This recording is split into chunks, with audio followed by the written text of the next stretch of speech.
Do you have enough enthusiasm to undertake any task that is given to you?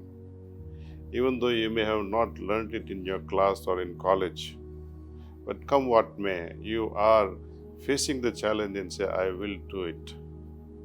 I am so enthused. I may not be capable of it, but I am willing to try my best. So we need to have such a mindset.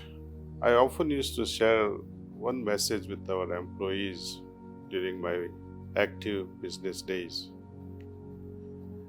that we spend most of our time, 8 to 10 hours a day perhaps, out of 14, 16 hours of waking period. Rest of the time we rest, we sleep. There is hardly even 2 hours of time we spend with our dear ones at home. Most of the time is in the work environment. So shouldn't we create a family environment at workplace? And what is family to us? Family is where everybody is one. They are not competing. Wife is not competing against husband. Children are not competing against parents. Parents are happy to see children surpassing their abilities.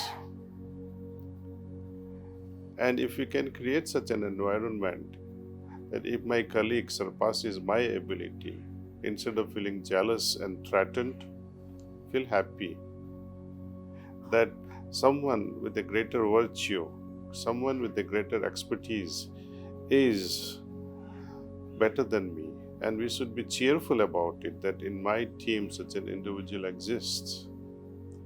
But unfortunately, we jail ourselves, we punish ourselves with such negative tendencies. And what happens as a result? With your negative tendency, you are not going to destroy anybody else but yourself only. Negative tendencies produces negative neurotransmitters. Negative neurotransmitters in turn creates negative hormones in our bloodstream, and as a result our physical and mental health suffers.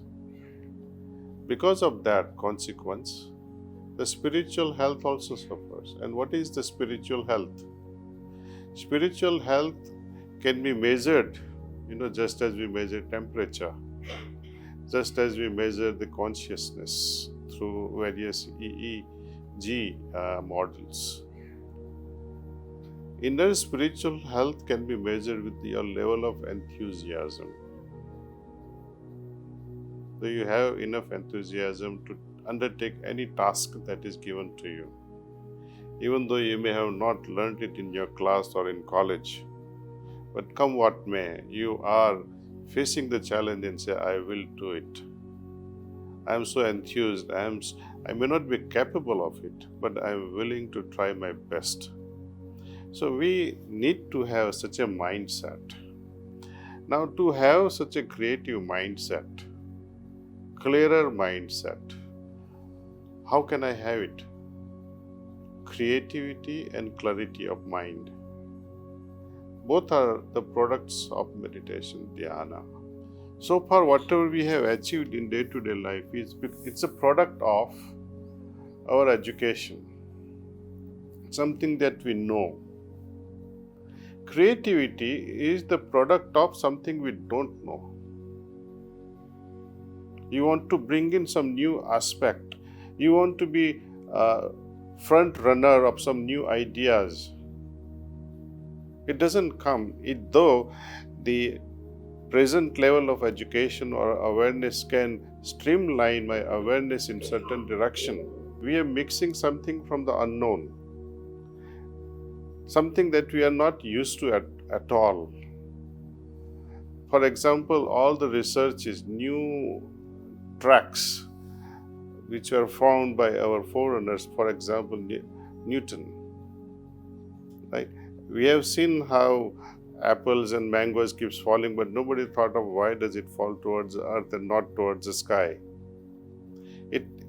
Something new was revealed to him in that quieter moment when he was resting under a tree.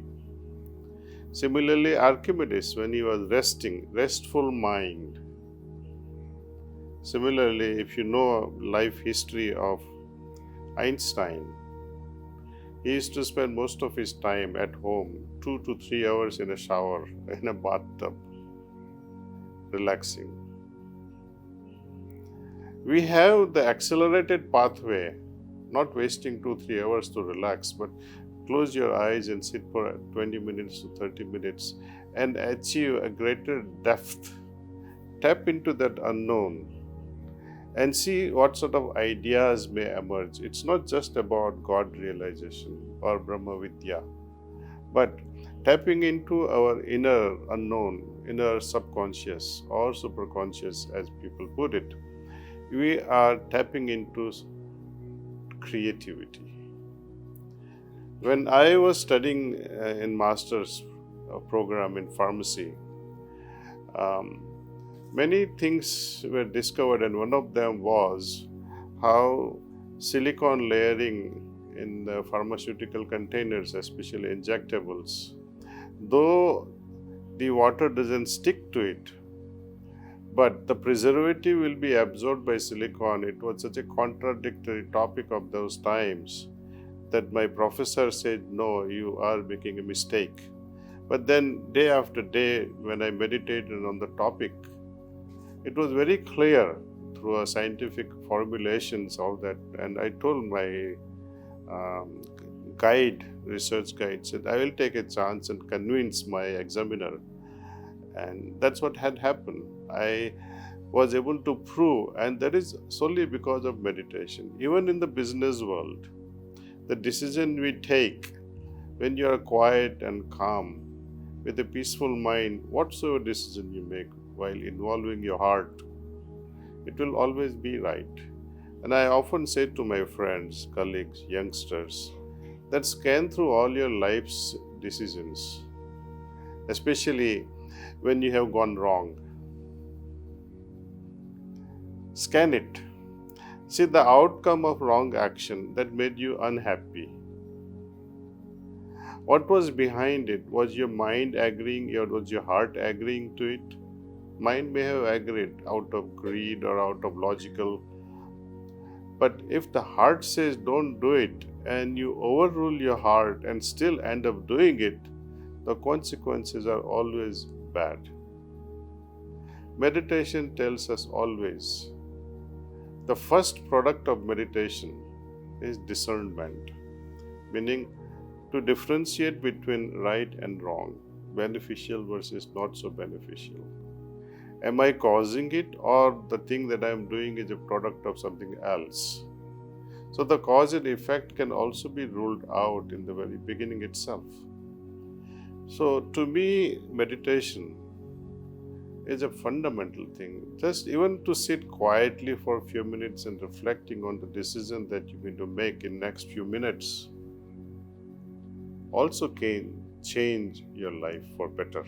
When we talk of industries, as a CEO or as an HR or as a head of the department, the decisions that I end up making, is it for overall good or is it to impose my egoistic idea? If it is not for overall good, then I better swallow that better pill. I should swallow that decision of hurting many employees by my decision. And this aspect is very critical as it comes to HR.